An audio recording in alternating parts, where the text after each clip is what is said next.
Hello aspirants, welcome to education board. कैसे हैं आप? उम्मीद करता हूं आप सब अच्छे होंगे। इस लेक्चर में हम डाइजेशन को समझेंगे, यानी पाचन। हम इसमें पाचन को समझेंगे।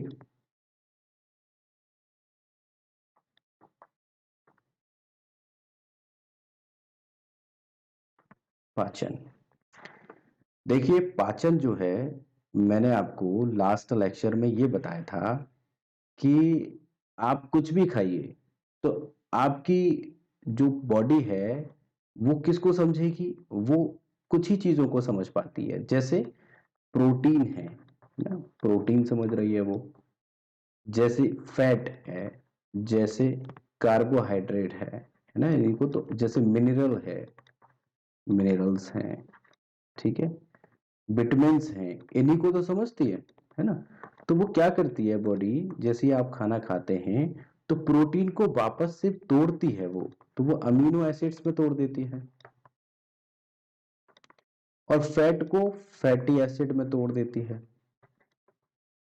तोड़ती है ना। कार्बोहाइड्रेट को ग्लूकोज में तोड़ देती है ना। चलिए अब आप ये देखिए कि जब ये जो आपके तत्व हैं, बोले कि अणु हैं, एलिमेंट्स हैं, तो ये टूट करके क्या बनते हैं? ये टूट करके अमीनो एसिड बन रहे हैं, प्रोटीन, फैट फैटी एसिड बन रहा है, ग्लूकोज बन रहा है। मतलब कहने का अगर शब्दों में कहें कि पाचन है क्या, तो पाचन जो होता है वो जटिल अणु जो होते हैं, जटिल अणुओं को सरल अणु में तोड़ना ही पाचन है। सरल अणुओं में तोड़ना, यही तो पाचन है। बताइए, यानी पाचन में क्या होता है कि जो अणु हैं, जो जटिल हैं, उनको तोड़ करके उसको सिंपल फॉर्म में बना लेना और अपना बॉडी को उसको यूज कर लेना, यही तो पाचन है। अब हम पाचन को समझेंगे। पाचन को समझने के लिए हमें एक हमारी बॉडी का जो पार्ट है, जिसको कहेंगे हम एलिमेंट्री कैनाल, यानी आहार नाल, दो भागों में हम इसको पढ़ेंगे। भाई आपने मान लीजिए खाना खाया और एक कैनाल होती है, वो धीरे धीरे खाना आपके पेट में गया, पेट से आपका इंटेस्टाइन, फिर बड़ी इंटेस्टाइन में होते हुए आपका वो एनस से बाहर निकल गया। बस इतना ही पाचन है क्या? नहीं, इसको हेल्प भी तो मिलती है। यानी लीवर इसकी हेल्प करता है, पेनक्रियाज इसकी हेल्प करता है, तभी तो वो खाना पूरी तरीके से डाइजेस्ट होता है। सिर्फ यहाँ से घूम करके यहाँ पहुंच जाएगा तो वो डाइजेशन थोड़ी ना हो जाएगा, उसको हेल्प भी करनी पड़ती है, यानी जो हेल्पिंग ऑर्गन होते हैं। तो हमें पढ़ने का मतलब, हम एलिमेंट्री कैनाल को भी पढ़ेंगे और जो हेल्पिंग ऑर्गन्स हैं इनको भी हम पढ़ेंगे, जो डाइजेशन में हेल्प करते हैं। तो दो भागों में हम इसको पढ़ेंगे। पहला एलिमेंट्री कैनाल, आहार नाल। दूसरा जो हेल्पिंग ऑर्गन्स हैं, यानी अगर इनको हम कहें कि सहायक पाचक अंग, यानी हेल्पिंग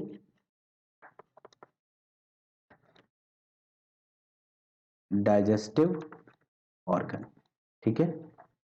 अब इनमें एलिमेंट्री कैनाल भी मैं आपको समझाऊंगा क्या है, और सहायक पाचक अंग में आपने जैसे सुना होगा लीवर है ना, पेनक्रियाज है, इनका बहुत रोल होता है डाइजेशन में।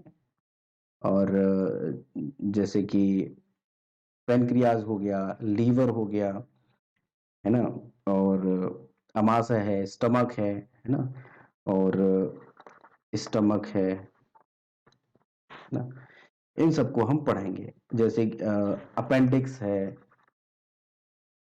और गॉल ब्लैडर है, इन सबको हम हेल्पिंग अंगों में पढ़ेंगे, ठीक है। चलिए अब मैं आपको एक चित्र दिखाता हूं, यानी वो एलिमेंट्री कैनाल का एक चित्र है।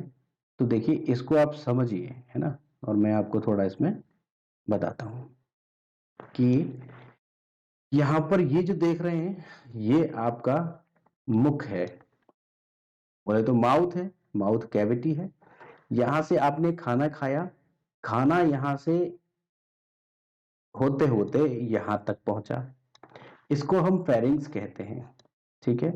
ये फेरिंग्स पर पॉइंट होता है कि खाना या तो नीचे की तरफ जाए और या फिर ऊपर की तरफ चला जाए। यानी अब आप इसको कैसे पता चलेगा, तो यहाँ पर एक आपने देखा होगा ना, एक ऐड आता है कि गले की खिचखिच दूर करें। तो एक होता है ना, जो ऊपर जैसे ही मुंह खोलते ही एक लटका सा रहता है, तो उसको पकड़ के वो खींचता है, उसी को तो कहते हैं खिचखिच दूर करें। तो वो क्या होता है कि जैसे ही आपने खाना खाया तो वो ऊपर की तरफ हो जाता है, जिससे कि खाना सांस की नली में ना जा पाए। ठीक है ना भाई, ऊपर भी तो जा सकता है ना, तो सांस की नली में ना जाए तो वो ऊपर हो जाता है, और जैसे ही आप खाने को निगल लेते हैं तो वो नॉर्मल पोजीशन में आ जाता है। ठीक है, यहाँ से होते आपका ईजोफेगस आता है। ये ईजोफेगस को होते होते खाना आपके अमाशय में पहुंचता है। ये जो अमाशय है, यहाँ पर प्रोटीन का पाचन होता है, जबकि जो हमने खाया, खाने का तुरंत ही डाइजेशन स्टार्ट हो जाता है, और सबसे पहले जो डाइजेशन होता है वो कार्बोहाइड्रेट का होता है।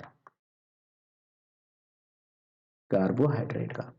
ठीक है, सबसे पहले डाइजेशन किसका होता है? कार्बोहाइड्रेट का होता है। तो क्या होता है कि खाना जैसे ही आपने मुंह में लिया तो खाने में लार मिल जाती है। ठीक है, और लार में मिलता है एक एंजाइम जिसको हम टाइलिन कहते हैं। टाइलिन एक एंजाइम होता है, वो लार में पाया जाता है, और वो आपके खाने के साथ मिल जाता है। तो खाने में देखो प्रोटीन भी होगा, आपने एक अगर मान लीजिए बाइट लिया तो उसमें प्रोटीन भी होगा, फैट भी होगा, कार्बोहाइड्रेट भी होगा। तो वहीं पर कार्बोहाइड्रेट का डाइजेशन शुरू हो जाता है। ठीक है, प्रोटीन का नहीं होता है। ठीक है, बाकी का नहीं हो रहा है, कार्बोहाइड्रेट का हो रहा है। रीजन कि लार में क्या होता है? टाइलिन होता है। इस वजह से कार्बोहाइड्रेट मुंह में ही पचना स्टार्ट हो जाती है। ठीक है, और अगर हम कहें कि कार्बोहाइड्रेट होता है ना, केवल अगर कार्बोहाइड्रेट ही खाया जाए और वो लार, अगर उसमें लार मिलती है, तो कार्बोहाइड्रेट लार के टाइलिन के मिलने के कारण वो मीठी लगती है।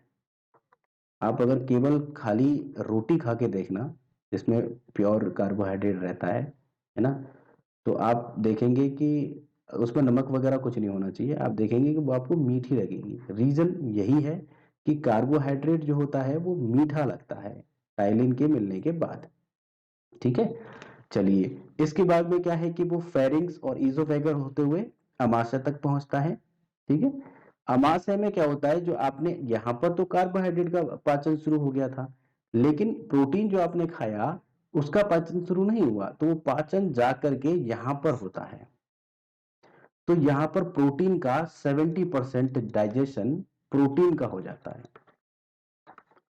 प्रोटीन का 70% डाइजेशन हो जाता है। तो अब मैंने कल भी आपको बताया कि देखिए प्रोटीन को डाइजेस्ट करना बहुत ही मुश्किल होता है, और उसमें भी आपने मैंने बताया था कि प्रोटीन भी दो तरीका की थी। एक तो था फर्स्ट क्लास और एक सेकंड क्लास। तो फर्स्ट क्लास जो मैंने बताया कि एनिमल वाली है, वो तो बहुत ही ज्यादा जटिल थी, तो उसको तो डाइजेस्ट करना और ही मुश्किल है। तो आप देखेंगे कि प्रोटीन वहां से होते होते यहाँ तक आई, अमाशय तक, और फिर भी 70% ही पाचन उसका हो पाया। तो देखिए 70% में क्या क्या पाचन हो रहा है, देखिए 70% में देखिए, एक तो सामान्य प्रोटीन होता है, सामान्य प्रोटीन सिंपल, है ना, उसका पाचन होता है। तो उसको एक एंजाइम मिलता है, वो उस एंजाइम का नाम है पेप्सिन।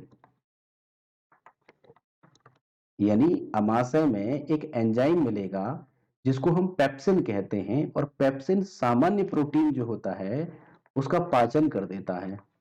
ठीक है, और वो भी कितना? 70%। ठीक है, और दूसरा जो होता है, जब आप दूध पीते हैं, है ना, और दूध में मैंने बताया था कि कौन सा प्रोटीन होता है? कैसिन। होता है कि नहीं?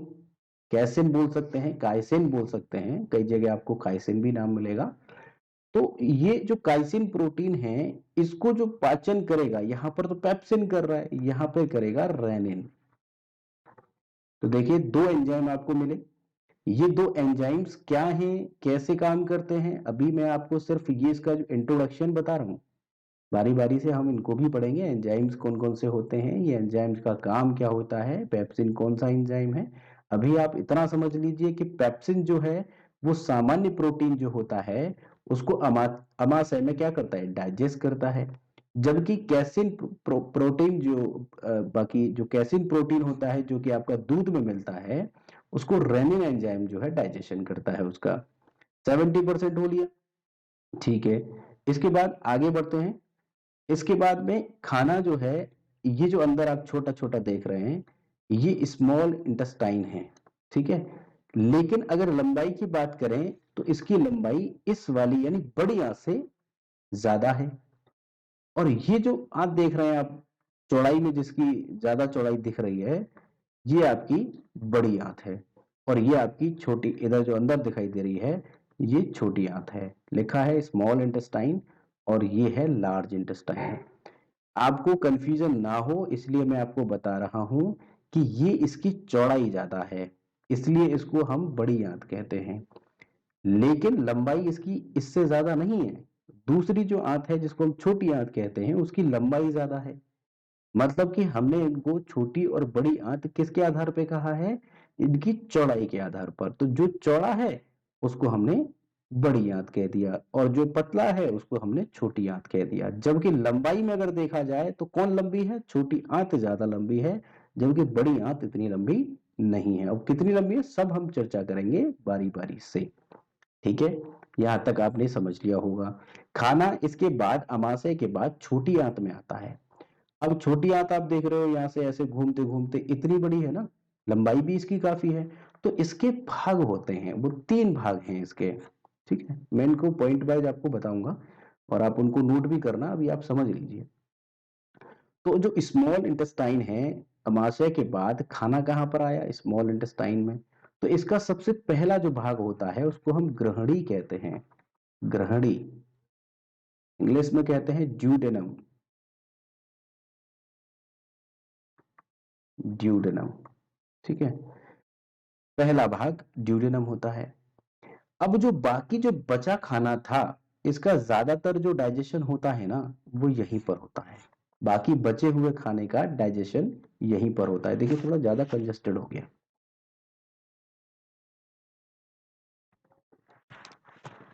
ठीक है।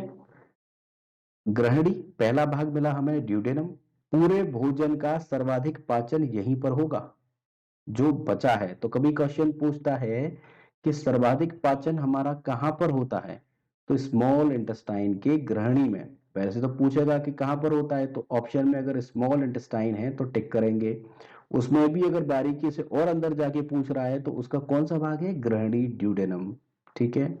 इसके बाद में दूसरा जो भाग है, ऐसे लिख देते हैं, पहला भाग हो गया ये, दूसरा भाग लिखते हैं ये, उसका नाम है मध्यांत्र। हिंदी में मध्यांत्र। देखिए आप हिंदी न, इसको छोड़ करके ना इंग्लिश में ही याद रखें। जैसे इसका ड्यूडेनम है ना, वो ज्यादा ठीक है।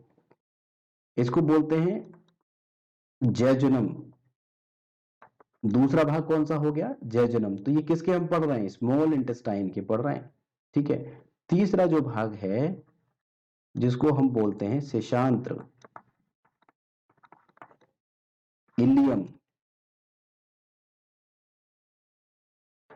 बाकी जो बच रहा था ना 70% के बाद 30%, वो यहां पर कंप्लीट हो जाता है। बाकी जो बचता है वो शेषांत्र में, यानी मनुष्य जो होता है वो अपना पूरा पाचन, मनुष्य का पूरा पाचन यहां तक हो जाता है। कहां तक हो जाता है? शेषांत्र यानी इलियम तक पूरा पाचन हो जाता है। तो फिर इनका क्या काम बचा? तो देखिए, अब क्या होता है कि यहां से पाचन होने के बाद ये खाना आता है बड़ी आंत में, ठीक है। तो बड़ी आंत भी आप देख रहे हैं लंबाई इसकी, तो बड़ी आंत के भी 3 भाग हैं। बड़ी आंत के 3 भाग हैं। तो पहला भाग कौन सा है? फर्स्ट लिखेंगे सीकम, सीकम। दूसरा लिखेंगे कोलोन, हिंदी में इसको बृहस्पत्र कहते हैं। नाम तो खतरनाक है इनके, तो आप इंग्लिश ही ज्यादा ठीक है। और सबसे लास्ट जो होता है, जो हम यहाँ पर ये बोल रहे हैं, इसको बोलते हैं एनस, यानी रेक्टम। हिंदी में बोलते हैं मलाशय। ये सब तो आपने सुने होंगे, जैसे मलाशय है ना, शेषांत्र है, मध्यांत्र है, ग्रहणी है। हो सकता है कि ये कोलोन का जो नाम है ना, ये शायद आपने ना सुना हो। सीकम भी आपने सुना होगा। चलिए, तो ये भाग किसके हैं? इनके हैं। अगर हम बात करें कि जो शाकाहारी जंतु होते हैं ना, देखिए मैंने बताया कि मनुष्य जो है वो तो सर्वाहारी है, वो चिकन भी खाता है, मटन भी खाता है, और घास पत्ती और ये सब जो फूल पत्ती क्या बोलते हैं उसको कि मतलब जो वनस्पति है उसको भी खाता है, सब्जियां भी खाता है ना। तो मतलब कुल मिलाकर के वो सर्वाहारी है, वो दोनों चीजें खा रहा है, इसलिए उसका पाचन जो है यहाँ पर इलियम में कंप्लीट हो गया। ठीक है। लेकिन सीकम जो होता है, वो सीकम में डाइजेशन उन लोगों का पूरा होता है, उन मनुष्य, सॉरी मतलब एनिमल्स का पूरा होता है जो क्या होते हैं, शाकाहारी होते हैं। कंप्लीट शाकाहारी जो होते हैं ना, उनका एक इसमें कंप्लीट होगा, शाकाहारी जंतुओं का, शाकाहारी जंतुओं का यहाँ पर पाचन कंप्लीट होता है। ठीक है। ये आपने यहाँ पर इतना पॉइंट तो आपने समझ लिया होगा। अब हम बारी बारी से क्या करेंगे कि डाइजेशन को हमने थोड़ा सा ये समझा है, अब हम डाइजेशन को क्या समझेंगे, एलिमेंट्री से स्टार्ट करेंगे, मुख से, है ना। और मुख में कौन कौन से अंग हैं जो डाइजेशन में हेल्प करते हैं वो भी, और जो चबाने का काम कर रहे हैं वो भी, यानी कंप्लीट हम इसको पढ़ेंगे। ठीक है।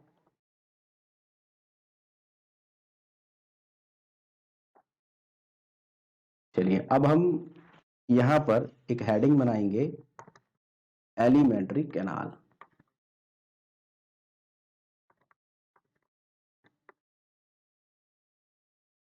एलिमेंट्री कैनाल, आहार नाल। ठीक है। इस आहार नाल की जो लंबाई होती है वो 33 फीट होती है टोटल। टोटल जो लेंथ है इसकी 33 फीट होती है। वैसे अगर मीटर में देखें तो 11 मीटर होती है। ठीक है। और अगर इसका निर्माण अगर हम देखें तो कैसे कैसे होता है, जो मैंने अभी आपको बताया, तो वो निर्माण इसका एक बार मैं बना देता हूं जिससे कि आपका कंफ्यूजन बिल्कुल क्लियर हो जाए। पहले हमें देखा था, हमने मुख, मुख मिला हमें। ठीक है। उसके बाद हमने देखा फेरिंग्स, जिसको हम ग्रसनी कहते हैं, ग्रसनी, फेरिंग्स। उसके बाद में हमने देखा था ग्रास नली, ईजोफेगस जो देखा था, ग्रास नली, ईजोफेगस। ये हम एलिमेंट्री कैनाल की बात कर रहे हैं, तो पहले मुख हमने देखा, ग्रसनी देखा, ग्रास नली देखा। उसके बाद हमने देखा था अमाशय था, जो मैंने बताया कि प्रोटीन का 70% पाचन अमाशय में होता है। ठीक है। जबकि कार्बोहाइड्रेट का पाचन मुख से ही स्टार्ट हो जाता है। अमाशय यानी इसको हम स्टमक बोलते हैं, स्टमक। ठीक है। स्टमक के बाद में मैंने आपको स्टमक में ये भी बताया कि दो एंजाइम होते हैं, जो पेप्सिन है सामान्य प्रोटीन का पाचन करता है, जबकि रेनिन किसका कर रहा था, दूध में जो प्रोटीन होता है जिसको काइसिन या कैसिन प्रोटीन कहते हैं, रेनिन करता था उसका। ठीक है। इसके बाद में मैंने बताया अमाशय के बाद खाना कहाँ पर आएगा, स्मॉल इंटेस्टाइन में, यानी छोटी आंत में। ये मैं आपको इसलिए बता रहा हूँ क्योंकि वो आपसे, मैंने कई बार ऐसे क्वेश्चन देखे हैं कि वो ग्रास नली से पूछता है कि ग्रास नली के बाद खाना कहाँ पर जाता है, तो छोटी आंत दे देगा, तो छोटी आंत में डायरेक्ट तो नहीं जाएगा ना, पहले अमाशय में पहुंचेगा तभी तो छोटी आंत में जाता है। तो इसको हम बोलते हैं स्मॉल इंटेस्टाइन। ठीक है। अब हमने ये भी बताया कि स्मॉल इंटेस्टाइन जो होता है इसके 3 भाग होते हैं। सबसे पहला जो होता है, फर्स्ट मैंने बताया था ग्रहणी, है ना, ड्यूडेनम, यही तो बताया था, ड्यूडेनम, ग्रहणी। दूसरा मैंने इसका बताया था जेजुनम, मध्यांत्र। और तीसरा मैंने बताया था इलियम, यानी शेषांत्र। ठीक है। इसके बाद खाना कहाँ जाता है, इसके बाद जाता है आपका बड़ी आंत में खाना। तो यानी बड़ी आंत, बड़ी, ठीक है, लार्ज इंटेस्टाइन।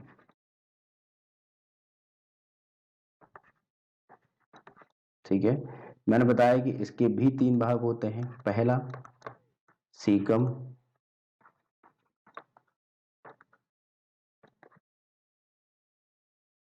ठीक है। दूसरा मैंने बताया कोलन, ब्रह्मास्त्र, ब्रह्मास्त्र। तीसरा मैंने बताया मलाशय, जिसको हम रेक्टम कहते हैं, रेक्टम, मलाशय, ठीक है। ये मैंने आपको बताया था। तो अब आपने ये नोट कर लिया होगा कि इसके कितने भाग होते हैं, ठीक है। या ये चित्र बना लेंगे, ये जो मैंने अभी आपको ये दिखाया है, अगर ड्राइंग बहुत अच्छी है तो आप ये बना लो, ठीक है ना। लेकिन आपको ये बनाने की जरूरत नहीं है। चलिए छोड़िए इसको। अब हम स्टार्ट करते हैं मुख से, ठीक है। मुख, तो हेडिंग बना लेंगे मुख,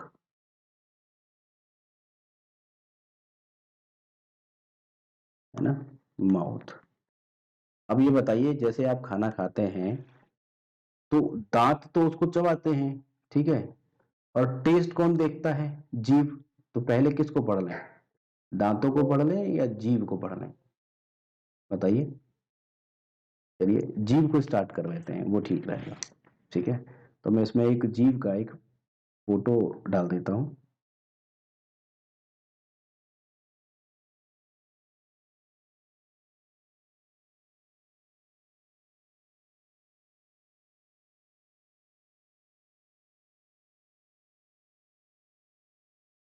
सबसे पहले खाना जो है वो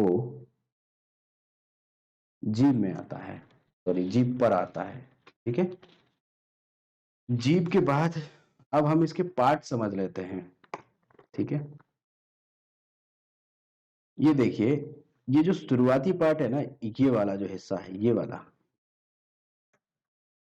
वाला जो हिस्सा है, इस हिस्से को हम यहां पर लिखा भी हुआ है फंजी फॉर्म बोलते हैं, ठीक है। फंजी फॉर्म जो होता है, ये कौन सा खाना पहचानने के लिए होता है, यानी टेस्ट कौन सा पता चलता है, इस वाले एरिया से। तो इस एरिया से आपको मीठा जो है वो पता चलेगा, मीठा और नमकीन।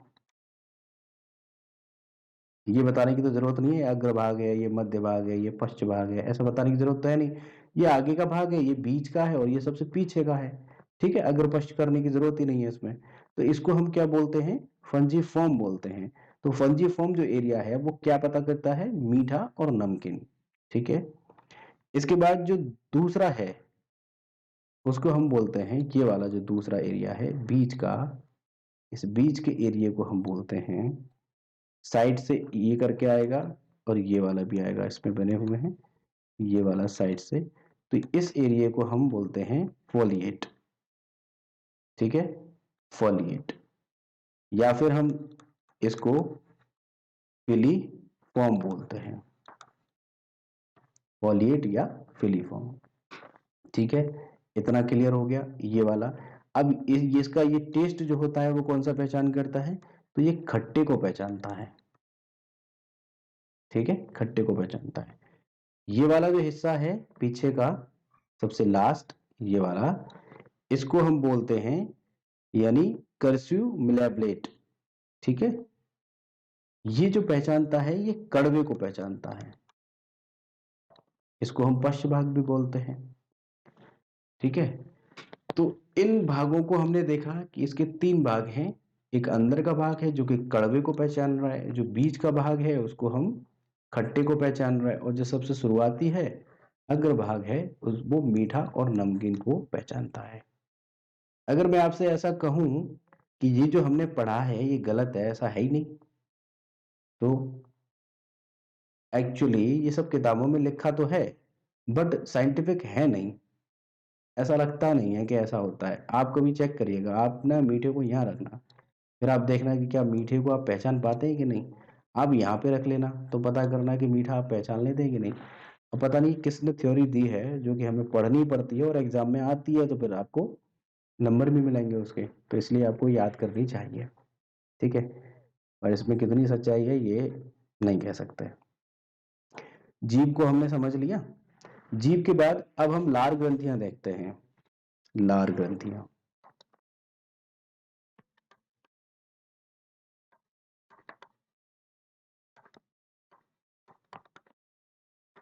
ठीक है, सलाइवरी ग्लैंड्स ग्लैंड्स। तो मनुष्य में जो ग्रंथियां होती हैं लार, वो 6 होती हैं, 6 ग्रंथियां। अब 6 ग्रंथियां होती हैं, अगर पेयर में पूछ लेता है तो 3 पेयर हो गए ना इनके, 3 जोड़ी, 3 जोड़ी ग्रंथियां होती हैं, ठीक है। अगर उनके नाम देखें तो पहला, जो पहली है यानी दो दो होंगी, तो पहली कौन सी है, उसको कहते हैं सबलिंगुअल, ठीक है। ये जो मिलती है ना, अगर मैं इसको जीव को, ये वाली जो जीव है, अब इसको अगर जीव को हम उठा दें, पलट दें, ऐसे ऊपर पलट दें, घुमा दें, तो सबलिंगुअल जो होती है वो जीभ के जस्ट नीचे मिलती है। सबलिंगुअल जो ग्लैंड है इसको हिंदी में बोलते हैं अधोजिह्वा,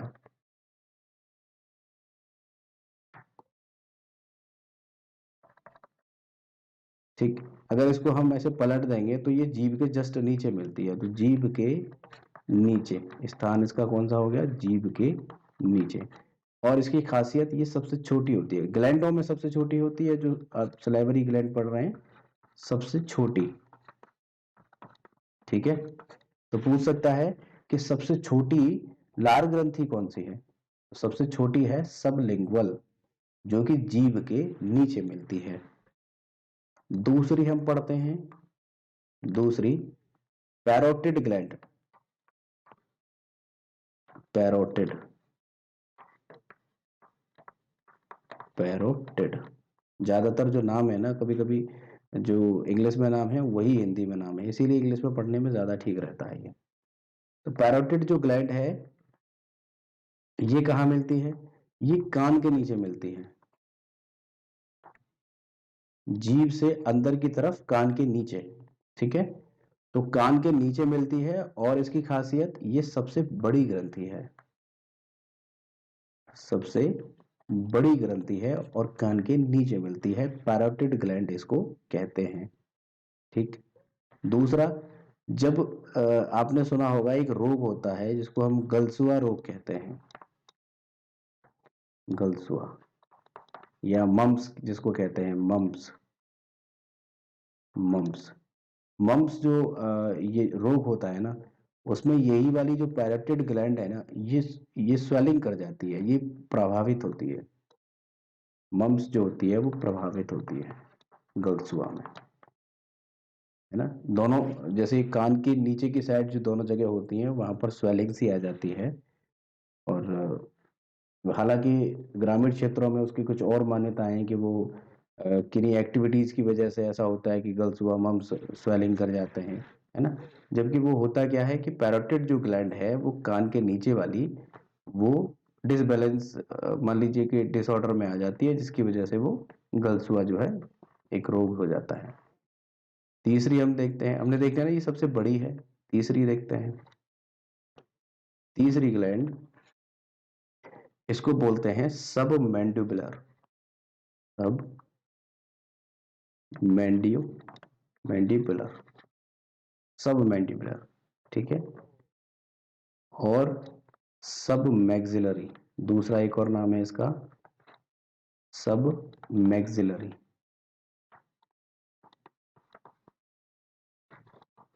सब मैक्सिलरी, ठीक है। ये जो होती है ये जबड़े में धसी रहती है। देखिए आपको मैं बताता हूँ, ये सब मैक्सिलरी क्या होता है, कि जो फेस है ना, ऐसे ही मैं आपको बता दे रहा हूँ, ये आंखें हैं, ये नोज है, ये मान लीजिए ये नाक है, ठीक है।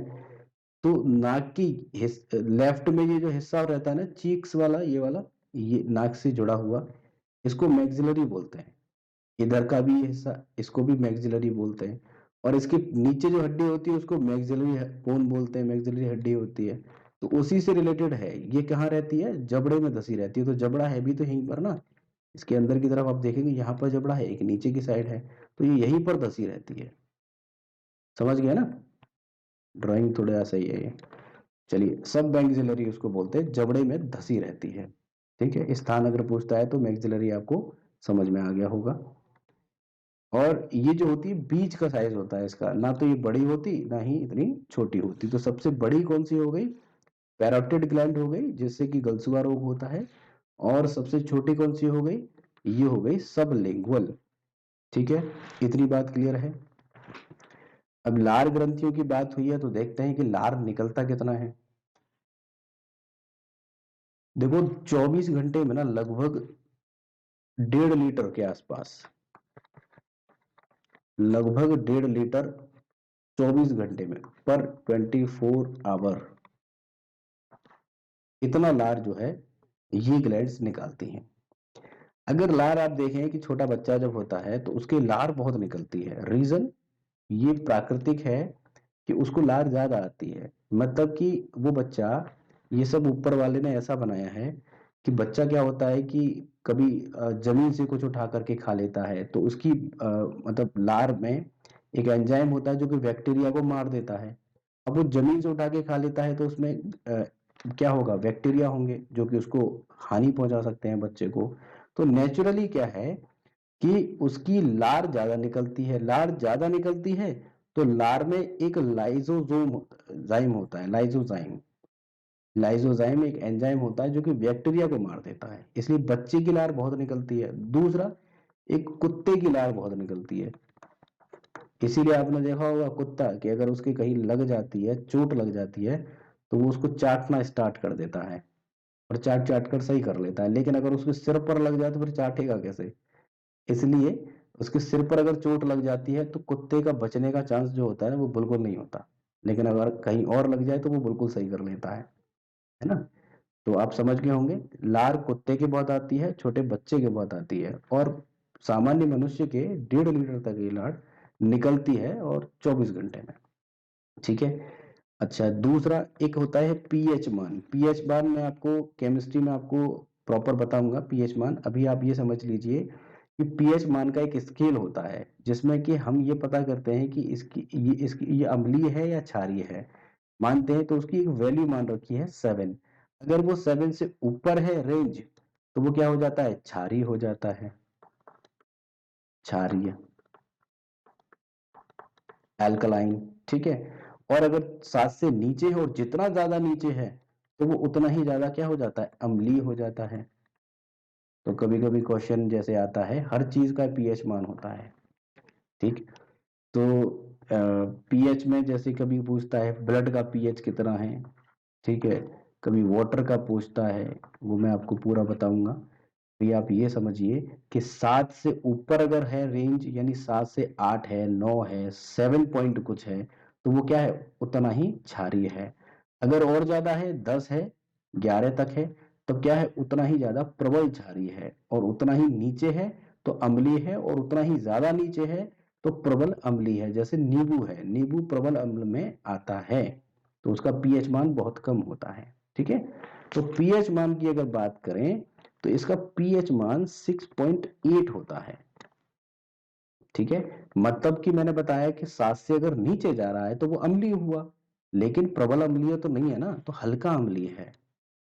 यहां पर लिख सकते हैं हल्का अम्लीय। ठीक है। और मैंने आपको बताया कि लार में एक एंजाइम मिलता है जिसको हम लाइजोजाइम कहते हैं, लाइसोजाइम।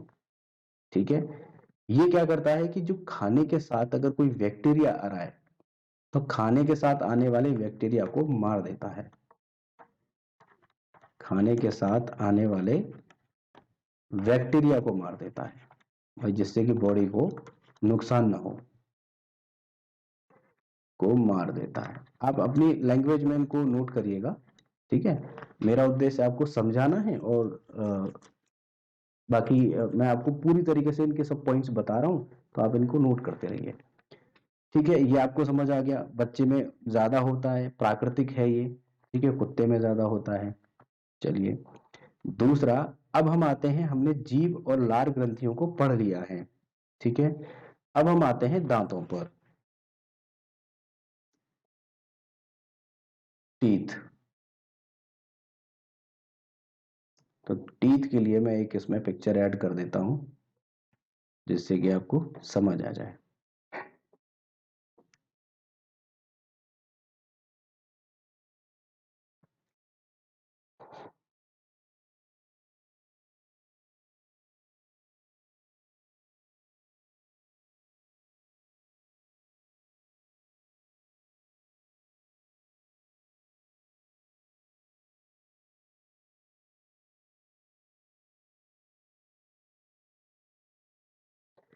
ये देखिए, टीथ को हमने क्या किया कि एक तो अपर जो होगा, एक लोअर जो होगा, यानी ऊपर भी टीथ होते हैं और नीचे भी होते हैं। ठीक है, अब हम शुरुआत से समझते हैं। ये वाला अगर हम इसको सीधा कर दें, तो इसको सीधे करके आप इमेजिन करिए, ये नीचे का जो है, ठीक है। तो ये शुरुआती ये वाले जो दांत हैं, ये वाला, ये शुरुआत के फ्रंटल हैं, बिल्कुल फ्रंट पे हैं। ठीक है, फ्रंट पे है ना। तो इनको हम बोलते हैं, ये वाले जो दांत हैं, तो ये दो, ये ऐसे ही आप नीचे देखिए, फर्स्ट सेकंड, फर्स्ट और सेकंड, यानी दो ये और दो ये। ठीक है, मतलब कि चार चार हो गए, चार नीचे हो गए और चार ऊपर हो गए, ये एक ही कैटेगरी के हैं। ठीक है, इनको बोलते हैं इंसीजर। ये जो दांत हैं शुरुआत वाले, इनको हम इंसीजर कहते हैं। तो चार ये नीचे वाले में होते हैं और चार ये ऊपर वाले में होते हैं। आप अपने भी दांत देख सकते हैं, शुरुआत के जो फ्रंट पे बिल्कुल रहते हैं ना दोनों, दो दांत, और उनके बराबर में और दो दांत, ये दोनों दांत जो हैं ऊपर के और नीचे के, तो दो, चार, दो इधर दो इधर, चार हो गए, और चार ही नीचे होते हैं। तो कितने हो गए, आठ दांत होते हैं। तो इंसीजर में यहां पर लिख सकता हूं, इंसीजर, इंसीजर हैं कितने, आठ। तो इंसीजर आठ हैं, तो चार ऊपर हो गए और चार ये नीचे हो गए। ठीक है, ठीक है। इसके बाद में अब ये वाला दांत जो है, ये थोड़ा सा नुकीला रहता है, ये वाला दांत, एक इधर का और एक इधर का। कलर चेंज करके देखते हैं। ये वाला जो दांत है, ये वाला, और इधर देखें तो ये वाला और ये वाला। ठीक है, यानी एक दांत इधर का और एक दांत इधर का, तो दो दांत हो गए अपर जॉ में, और निचले वाले में कितने हो गए, ये भी दो हो गए। तो अगर हम यहाँ पर लिख दें इंसीजर की जगह, ये वाले जो दांत हैं, ये वाले, इनको हम कैनाइन बोलते हैं। इसी से राक्षस की पहचान होती थी। राक्षस जो होते थे ना, उनके कैनाइन बहुत बड़े होते थे। हालांकि मनुष्य के भी पहले ये दांत बहुत बड़े हुआ करते थे, और अगर मनुष्य किसी भी चीज का इस्तेमाल करना बंद कर दे या कम कर दे, वो धीरे धीरे विलुप्त होना स्टार्ट हो जाती है। तो पहले जब इंसान मनुष्य खाना बदोश था, तो तब ये मांस फाड़ने के काम आते थे, ये कैनाइन दांत। ठीक है, आज भी बहुत नुकीले होते हैं, ये पहले और ज्यादा बड़े हुआ करते थे। और राक्षसों के तो अभी भी देखते होगे आप, जो आपको फिल्मों में या फिर किसी सीरियल में दिखाए जाते हैं। तो ये पहचान है कि खाना बदोश के इतने बड़े दांत हुआ करते थे। अब इनका इस्तेमाल हो नहीं रहा है, तो ये धीरे धीरे कम होते आ गए हैं और जस्ट लगभग सेप सी में आ गए हैं। ठीक है, जो भी चीज है, अगर बॉडी में कोई भी ऐसी चीज है जिसका इस्तेमाल नहीं हो रहा है, माइंड इस्तेमाल मत करिए, धीरे धीरे विलुप्त हो जाएगा। ऐसे ही अगर बॉडी का कोई पार्ट है, आप एक्सरसाइज नहीं करते हैं, तो आप देखेंगे कि बॉडी के वो ऑर्गन ढंग से काम करना बंद कर देते हैं। ठीक है, जैसे अपेंडिक्स है, मैं आपको आगे भी बताऊंगा, अपेंडिक्स का भी यही केस है। इस्तेमाल नहीं हो रहा है, तो वो धीरे धीरे विलुप्त हो गया, अब उसका कोई काम ही नहीं है, थोड़ा सा बचा हुआ है। और वो थोड़ा सा बचा है, उसका कोई काम है नहीं, तो वो कभी कभी प्रॉब्लम क्रिएट कर देता है। इसीलिए अपेंडिक्स का ऑपरेशन आपने कई बार सुना होगा। वो वही अपेंडिक्स होता है, काम कुछ है नहीं उसका। उसमें खाना खाते हैं, जब कोई काम ही नहीं है उसमें खाना फंस जाता है, और वो खाना सड़ता रहता है। और सड़ता रहता है, तो फिर मजबूरन क्या है कि वो वहां से जब गलना स्टार्ट हो जाएगा, तो वो दर्द करना स्टार्ट कर देता है। और फिर मजबूरन क्या करना पड़ता है डॉक्टर को, वो अपेंडिक्स का ऑपरेशन करना पड़ता है। नुकसान कोई है नहीं, जिसका कोई काम ही नहीं था और वो परेशान और कर रहा था, तो क्या करते हैं, उसको अपेंडिक्स को काट करके बाहर निकाल देते हैं। यही अपेंडिक्स का ऑपरेशन होता है। ठीक है, कनाइन हम समझ लें। कनाइन मैंने आपको बताया, नीचे एक, एक ये दो, यानी मतलब टोटल कितने हो गए, चार। चार हो गए ना। तो दो क्या हो गए, दो ऊपर हो गए और दो नीचे हो गए। ठीक है, इसके बाद ये वाले जो दांत हैं, ये वाले, ये इनको बोलते हैं हम, ये वाले, इनको बोलते हैं प्रीमोलर। ठीक है, क्या बोलते हैं? प्रीमोलर। ये वाले दांत हैं आपके प्रीमोलर। ठीक है, ये वाले दांत आपके प्रीमोलर। तो दो ये रहे और दो ये रहे प्रीमोलर। तो मैं यहां पर लिखता हूं प्रीमोलर। प्रीमोलर। ठीक है, तो दो यहां पर हैं, दो यहां पर हैं। ये लोअर जो हो गया, अपर जो हमें देखें तो ये रहे दो और ये रहे दो, मतलब कि चार चार। ठीक है, तो ये चार चार होते हैं, मतलब कि टोटल कितने हो गए? 8 हो गए। और 8 में अगर हम काउंटिंग करें तो ऊपर वाले कितने हो गए? 4 ऊपर हो गए और 4 जो है नीचे हो गए। ठीक है, इसके बाद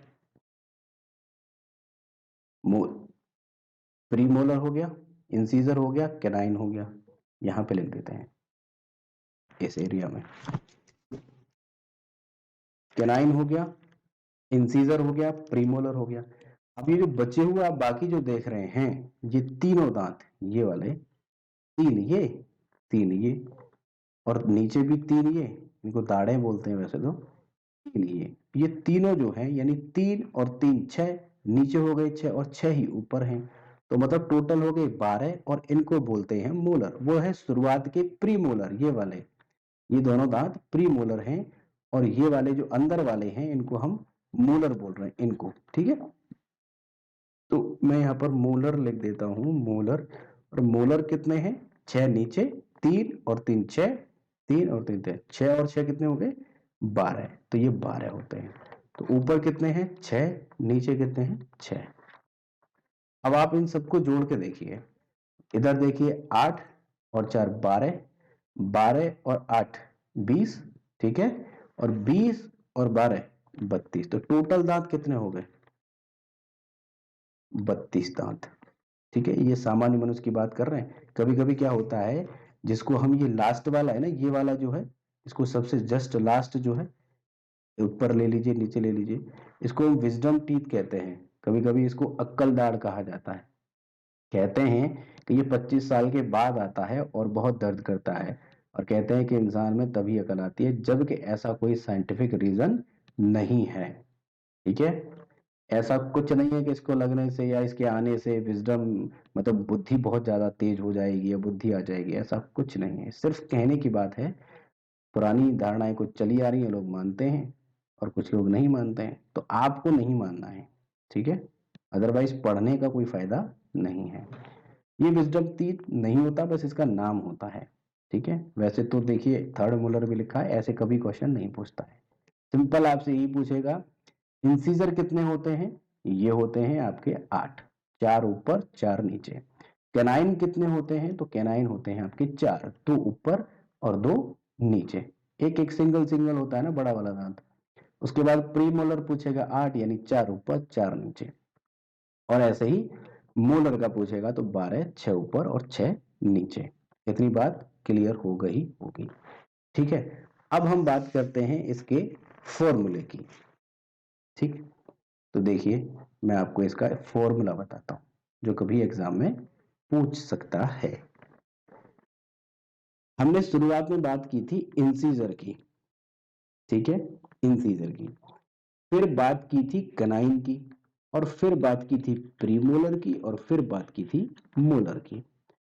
तो इंसीजर, कैनाइन, प्रीमोलर और मोलर, यही तो चार तरह के दांत थे। तो देखिए ऊपर भी यही हो गए, यानी पहले हमने शुरुआत में ऊपर के जबड़े में भी ऐसे ही थे दांत और नीचे के भी ऐसे ही थे। तो इंसीजर, कैनाइन, प्रीमोलर और मोलर। ठीक है, ऊपर और नीचे। अब इसका हम फॉर्मूला देखते हैं। तो देखिए, अगर आप देखें तो जो इंसीजर थे, हमने देखा कि इंसीजर इस साइड में कितने थे? ये वाले, इस साइड को लीजिए आप। ठीक है, तो इंसीजर कितने थे? टोटल तो 4 थे ना, 4 थे ना। लेकिन हम इस साइड को ऐसे कर देते हैं, ये देखिए आधा हो गया। अब आपको बताना है, यहीं से हम फॉर्मूला बनाएंगे। ये वाले जो दो दांत हैं और इधर के भी दो दांत थे, तो सिर्फ आप इधर के गिन लीजिए या इधर के गिन लीजिए, तो दो ये हो गए। तो 2 हम इंसीजर मान लेते हैं, 2 हो गए, ठीक है।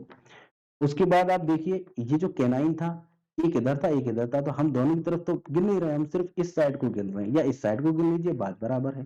तो 2 हमने ये गिन लिए जो कि इंसीजर है। अब हम कैनाइन देखते हैं, तो कैनाइन कितना है, ये रहा 1 है, तो हमने यहाँ पर 1 लिख दिया, तो कैनाइन क्या हो गया, 1 हो गया, ठीक है। उसके बाद हमने देखा कि ये जो है जिनको हम प्रीमोलर कह रहे थे, तो प्रीमोलर यहाँ पर 2 हैं, है ना, 2 ही तो हैं, 2 इधर हैं, हमें इधर का गिनना नहीं है, हमें एक साइड चलना है, या इधर गिन लीजिए, आप मर्जी है आपकी। तो 2 हमने इधर के गिन लिए, तो 2 ये हो गए, ठीक है। और बाकी हमने 3 ये बचे हुए, 3 इनको हम मोलर कह रहे थे, 2 1 2 3 अपॉन, ठीक है। ये हमने ऊपर के गिन लिए या नीचे के गिन लिए, तो अब बताइए ऊपर के हमने गिन लिए तो नीचे के रह गए ना, नीचे भी सेम वही कंडीशन थी, तो हम इसको लिख सकते हैं कि 2 1 2 3। चूंकि हमने फॉर्मूला एक हिस्से से बनाया है, ये देखिए आप, इधर का हिस्सा हो गया ना ये वाला, मैंने जो फॉर्मूला बनाया है उसको, आप इधर से आधा काटा, हमने इधर का एरिया ले लिया, ऊपर से भी तो आधा ही कटा ना भाई, ऊपर का हिस्सा लिखा हमने यहाँ पर 2 1 2 3, यानी इधर के हिस्से के लिख दिए। मैं इसको थोड़ा नीचे करता हूँ तब आपको दिखाता हूँ, ये देखिए हमने ये जो हिस्सा किया है इसका, ये हमने ऐसे किया है, बिल्कुल बीचों बीच से किया है ना। ये ऊपर का जो हो गया, ऊपर के में हमने देखा कि 2 2 1 2 3, ठीक है ना। ऐसे ही हमने यहाँ पर नीचे का भी लिख दिया, लेकिन है तो डबल ना दांत, इधर भी है, इधर का हिस्सा भी रह गया, इधर का हिस्सा भी रह गया, है ना। तो इसका क्या करेंगे, इसका मल्टीप्लाई कर देंगे 2 से, इंटू इंटू 2, ऐसे इसको फॉर्मूला बना देंगे। फॉर्मूला में आपसे ऐसे ही पूछा जाएगा कि इसका फॉर्मूला क्या है, तो क्या होगा फॉर्मूला, 2 1 2 3 अपॉन 2 1 2 3 इंटू 2, ठीक है। पहला क्या है, इंसीजर, दूसरा क्या है, कैनाइन, तीसरा क्या है, प्रीमोलर, और ये क्या है, मोलर। इतनी बात क्लियर होगी, ठीक है। अब क्या बात करते हैं कि जब छोटा बच्चा होता है तो क्या होता है कि उसके जब दूध के दांत टूटते हैं, कहते हैं ना दूध के दांत टूट गए, फिर उसके दूसरे दांत आते हैं, फिर परमानेंट वाले आते हैं, है ना। तो उसमें क्या होता है कि उस बच्चे के ये वाले जो दांत है ना, ये वाले प्रीमोलर, ये आते ही नहीं है बच्चे के, है ना। बच्चे के जब आते नहीं है, लेकिन जब वो बड़ा हो जाता है तब तो आते हैं ना, तब तो आते हैं। तो ये इनकी संख्या कितनी थी बताइए, इनकी संख्या कितनी थी, इनकी संख्या थी, मैं आपको पूरा बच्चे का समझा देता हूं, ये देखिए, ये देखिए बच्चे का हम समझ रहे थे, ठीक है। बच्चे में क्या होता है कि जो इंसीजर है शुरुआती इंसीजर, वो 8 होते हैं, ठीक है। और वो हमारी तरह होता है, यानी 4 ऊपर और 4 नीचे, ठीक है। उसके बाद जो केनाइन होता है वो उसके 4 होते हैं, ठीक है। तो यानी 2 ऊपर और 2 नीचे, यहां तक भी ठीक है, हमारी तरह ही हो गया, ठीक है ना। इसके बाद प्रीमोलर जो है, प्रीमोलर, ये इसके प्रीमोलर होते ही नहीं है, तो ऊपर 0 नीचे 0, और मोलर जो है वो 8 होते हैं, जबकि हमारे कितने थे बताइए। तो हमारे मोलर हैं कितने हैं, मोलर हमारे, मोलर हैं हमारे 8, तो 4 ऊपर हो गए और 4 नीचे हो गए। लेकिन ये बच्चे की बात हो रही है, हमारे कितने थे, यानी मनुष्य के जो एक मैच्योर होता है वयस्क के, उसके कितने होते हैं, उसके होते हैं 12, हमने बताया। तो 12 में मैंने ये भी तो बताया था कि एक अक्कलदार जो होती है, जिसको विजडम टीथ कहते हैं, जो कि अपर जॉ में एक लेफ्ट और एक राइट यानी 2, और एक नीचे और एक लेफ्ट एक राइट यानी लोअर जॉ में, तो कितनी हो गई, 4 हो गए ना। तो यही जो 4 हैं ये तो बड़े होकर आते हैं, जब बच्चा बड़ा हो जाता है, मैच्योर हो जाएगा, उसके बाद आएंगे, है ना, 25 प्लस होकर के। लेकिन अभी तो वो बच्चा है, तो इसलिए इनको तो माइनस ही करेंगे ना, इसलिए ये 8 रह जाते हैं, 8 ये हो गए। तो अब आप इनको काउंटिंग करिए इनकी, 8 +4 और +8, तो कितने हो गए 20। ये 20 दांत जो होते हैं बच्चे के आते हैं, तो बच्चे के कितने दांत आते हैं 20। ठीक है, 20 दांत बच्चे के आते हैं। इतनी बात क्लियर होगी। बाकी जो दांत बचते हैं 12, इसका मतलब ये 20 दांत उखड़ते होंगे। भाई कहते हैं ना बच्चे के सारे दांत उखड़ जाते हैं, तो ये 20 दांत जो उखड़ते हैं ये दोबारा से आते हैं, तो 20 तो दोबारा से आ गए। लेकिन जो 12 दांत है जो आए ही नहीं, जैसे अक्कलदार थी, प्रीमोलर था, ये तो आए ही नहीं थे। ये जब बच्चा बड़ा हो जाता है तब उसके आते हैं। तो मतलब ये 12 दांत जो होते हैं ये सिर्फ जीवन में एक बार ही आते हैं, जीवन में एक बार। कौन से 12 दांत। और 20 दांत जो होते हैं वो जीवन में 2 बार आते हैं। समझ गए ना, ये पूरा कॉन्सेप्ट आपको समझ में आ गया होगा कि बच्चे के कितने दांत आते हैं, बच्चे के 20 आते हैं, और वो 20 दांत उखड़ के दोबारा से कितने आते हैं, वही 20 आएंगे, प्लस आपकी जो प्रीमोलर जो नहीं आ रहा था वो प्रीमोलर भी आएगा, और फिर बाकी जो बचा अक्कलदाढ़ वो भी आएगी। तो कुल मिलाकर के 12 दांत और आ जाएंगे। इसका मतलब 12 दांत जीवन में सिर्फ एक ही बार आते हैं, सारे दांत नहीं। ठीक है, 20 दांत 2 बार आते हैं। ठीक है, अगर हम फॉर्मूला की बात करें तो इनका फॉर्मूला क्या हो जाएगा बच्चे का, वही उसी की तरह आप देख लेंगे इसको। इसमें बस प्रीमोलर जो है वो है नहीं, लेकिन आप मनुष्य में देखेंगे तो 4 तरीके के दांत होते हैं, इसलिए आप इनको ऐसे नहीं लिख सकते। इसकी देखिए फॉर्मूला क्या है, 2102 अपॉन 2102 इंटू 2, ये बच्चे के दांतों का फॉर्मूला है। कहाँ गया, एक मिनट।